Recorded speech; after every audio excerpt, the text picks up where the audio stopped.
হ্যাঁ, saline box ভরা আছে বাসায়, সব হাসপাতাল ল্যাব এইড থেকে একজন আনছিলাম, সে আমাদের আগে উইকেট পড়ে গেছে তার।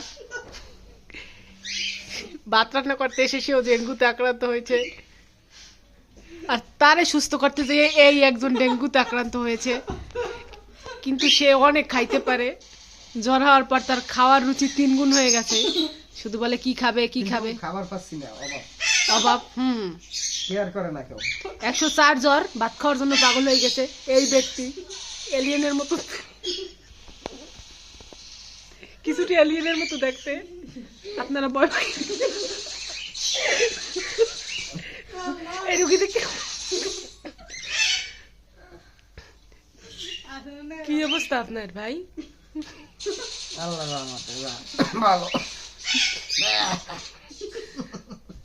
অফিসে গিয়েছে, দেখতে পুরো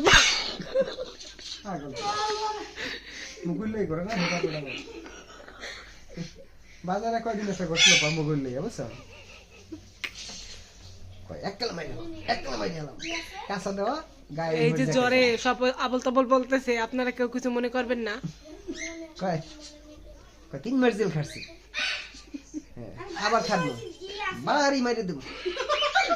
আমি দেখে দূরে যাই, আমাকে খাইছে যদি মাইরে ভয় মগর গোড়াছে এখন মাথা মোড়া কেমন মগর বলো, যা থাকে ওই যে জাহান নামের গেটে লই খাই।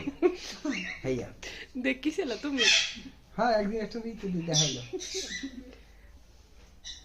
এই কুটু একটু সুস্থ আছে, কিন্তু সে ভাব করে তার 103 জ্বর, কিন্তু কোনো জ্বর নাই কুটুর। জ্বর হইতেও পারে। এই যে দেখেন, এই ব্যক্তিটাকে ভালোভাবে চিনে রাখেন। দর্শক আমার জন্য আপনারা দোয়া করবেন।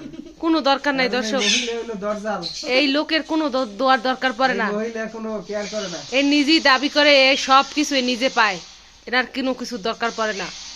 সবকিছুর ঊর্ধ্বে উনি, ওনার কোনো দরকার নেই। আপনারা কেউ ওনাকে দোয়া করবেন না। ওনার নাকি জ্বর হইলে ভালো লাগে, আরাম লাগে, আড্ডিতে ব্যথা করলে শান্তি পায়। তাহলে এই শান্তিতেই উনি থাকুক, ওনার সুস্থ হওয়ার দরকার কি?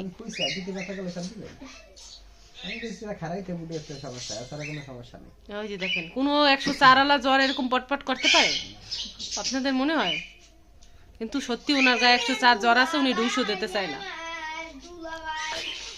আমরা ডুস দেবো আপনাদের সাথে।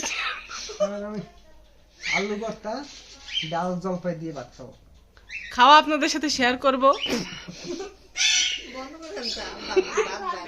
দেখবেন যে কতগুলো খায়। আমি তো ভাবতেছি দেওয়ার পর চালের ভাতে আমার টান পড়ায় নাকি।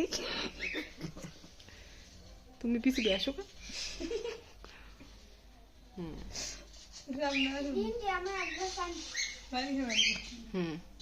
ঠিক আছে, সব